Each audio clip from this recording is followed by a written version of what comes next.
was going to read a passage from my novel, The Lowering Days.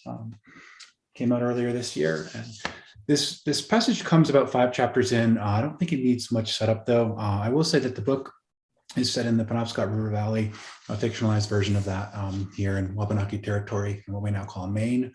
And it kind of follows the aftermath of a mill that's burned down by a teenager, a mill that's about to reopen, and she burns it down as an act of environmental defense and to prevent it from doing further harm, both to the land and several different communities in general. The man listened for the dawn birds returning to the trees and added wood to the fire. The logs were small and snapped in the soft gray light. There was art to keeping a fire low enough to avoid notice, but warm enough to survive the night. While the bright, high sun blistered the days now in April, the temperature often struggled to escape the 40s still, and heavy snows drifted through their campsite. The man pushed up the coals in the fire where a flat stone was heating. He laid 2 gutted and filleted fish on the stones and listened to the fat sizzle. The campsite was surrounded by thick woods and set in the shadows of bald hills. Though they'd put leaves and branches over the tent to better disguise it and packed in bales of straw for insulation, it wasn't a home or a place for staying. Adam Greenwind found it insanely strange that he was sitting now over an early spring fire in the deep woods, essentially hugging an old Penobscot migratory route, trying to figure out what to make of his life now. 2 weeks before, he had stepped into the hallway of their little ranch house in the middle of the night and found his 14-year-old daughter, Molly, frantically packing a bag. She was terrified when she looked up at him. Out the hallway window, he could see the silhouette of the birch bark wigwam he and Molly had started building that fall for a tribal project about exploring family heritage. They'd raised the sapling frame and sheathed the structure, but they'd been unable to find or finish the wigwam before winter. While he'd spent all February and March talking excitedly at breakfast about getting back out to finish it, Molly's enthusiasm waned. Instead, in the mornings, her eyes continually fell on the unopened stack of bills and delinquency notices piling up on the table. When he moved the stack onto his dresser so she wouldn't have to see it each morning, she'd retrieve the bills, and put them right back at the center of the table. That was Molly, not one to let things be pushed into the dark. He had started getting dressed in his work clothes again as soon as he woke, even though there had been no work but odd jobs for almost 2 years now, since the mill had closed. It just made her more upset. "You can't fool me into thinking things are okay, Dad," she said. "I leave you behind and go to school every day, and you're just here alone. I hate it." The old grandfather clock working time in the living room was the only sound in the house that night. He thought he heard deer or raccoons scurrying around outside under the moon. He imagined Molly's horse, Cricket, curled up in her corral shelter, picking up the sound of the same night. He thought he caught the whine of sirens in the distance and began to really worry. Dawn was 2 hours away, and he understood that light would be no help to whatever was happening here. He grabbed his own duffel bag and began stuffing supplies into it, packing light, but packing smart. Molly stopped. "You can't come. See if you can stop me." He thought she might start crying, but then her face changed, shaking a little, pushing something far down. "I messed up. We all mess up. Stop acting easy, Dad. Stop acting cool. It isn't you." "Okay," he said. "Then tell me what happened." She had been honest with him. Now it seemed that nothing would ever be the same. A fire that practically took an entire mill to the ground in an evening. How had Molly done such a thing on her own? He hadn't raised his daughter to keep her head down and stay invisible. No, he'd raised her to have a backbone and act in defense of those who needed defending. But not this. Destruction, violence, those were angry ways, easy ways. He wondered now if it was his fault. Most of her life, Molly had watched him come home from the mill too tired to hardly think. While he tried to be careful, he had a big mouth, and it was just the two of them at home. Molly listening to him complain about how the paper company treated its workers, constantly putting more on them, skimping on safety supplies, slashing overtime, even canning free coffee in the employee lounge near the end.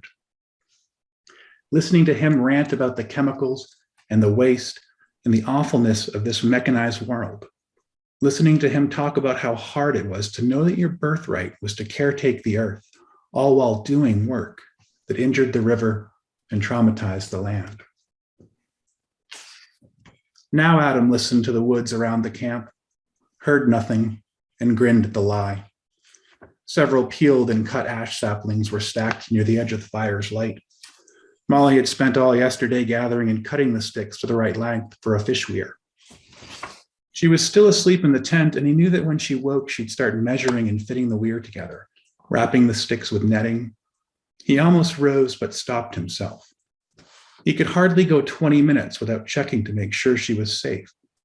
It reminded him of their early days together, when she was an infant and he lived for her first year of life in conflicting states of wonder and panic, amazed that such a tiny thing could exist in the world, and terrified that those tiny lungs and that tiny heart might at any minute stop doing exactly what they were designed to do and take her away from him. Somewhere to the west, a twig snapped. "No need to make it easy on me," Adam said, without looking up. "Quay, Moses." A figure stepped from the woods. He was tall, with a stone turtle pendant around his neck. He moved softly despite his age and the heavy pack on his shoulders. The stick was a stumble, not a courtesy. "How long have you been out there?" "Probably just as long as you think." The other man returned the greeting. "Quay, Adam." Adam blew into his hands, trying to take the cold from his palms. When he pointed to the pack, he said, "I didn't ask for any of that." "You're not the only one who needs to eat." Adam didn't think to question how Moses had found them. He had known someone would come, had known it would be Moses, too, who had known him all his life.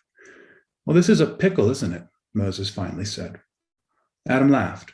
Of all the phrases to spill out of his friend, who spoke at least 4 languages. "Oh, I don't know." He nodded to the fish cooking on a rock at the center of the fire. "We got food, heat, no holes in the tent. No handcuffs yet either." Adam grinned. "I'd like to keep it that way." "Me too," Moses said. "Molly?" "She's still sleeping." The older man moved to the weir sticks and lifted one, turning the tan wood in his hands. "Where's she going to put this in?" "Beats me. Somewhere with fish." "It's a good weir." "Should be. You taught her." Adam felt the unexpected edge in his voice, crackling in the air. "You pick up a lot hanging out with an old Indian revolutionary while your dad is to go make a living." "I see," Moses said. Adam paused, turned the fish on the warm rock, tried to calm his anger. "Weliweni," he finally said, embarrassed at his disrespect. "For the supplies, for coming." "It's nothing." The man waved his hand through the dim light. "What other things can I do for you?" The precision of the phrasing was not lost on Adam. Not "what do you need" or "how can I help you," but "what other things can I do for you?" "What's your plan?" was the first thing most people would have asked, or "are you okay?" Adam appreciated that Moses had not. "This isn't your mess to get caught up in," he told his friend. "When did I ever ask you to be afraid for me, Adam? Pride has no place here. Stop being messy." Adam took a deep breath and released it. The directness of the rebuke felt good. "Can you meet us at the house near dark?"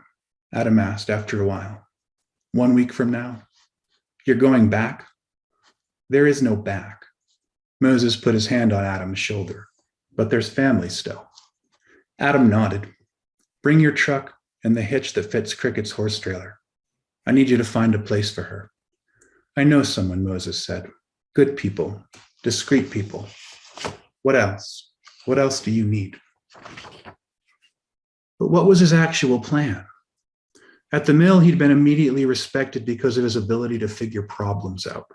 So come on, Adam. You were a carpenter and a nut for working on tape recorders, cars, and radios since you could practically walk. A draftsman and a welder. A foreman and a safety supervisor. Sure, you got driven out of a job, but you've got a lifetime of practical knowledge in that head of yours. So what's your plan? Stay out of sight as long as possible? Wait for the initial rage to calm down? Protect Molly. Find a way back to a normal life again, no matter how long that might be. If he was honest, he hoped for something he couldn't quite articulate, though. For the anger to pass, for the land to protect them, to find forgiveness on the other side of this all. It's not just cricket, Adam said. We need to find somewhere to go for a while, too. He didn't want to take this trouble up the river any closer to the reservation, he explained. So it had to be downriver, toward the bay, where the waters widened. We can't come in, Moses, Adam said.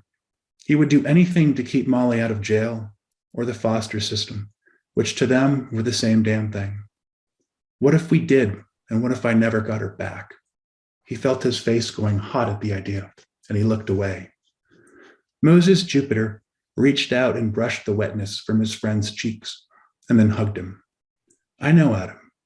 It will get better. Manaka patake sakto haso. Don't forget to light a fire near the water.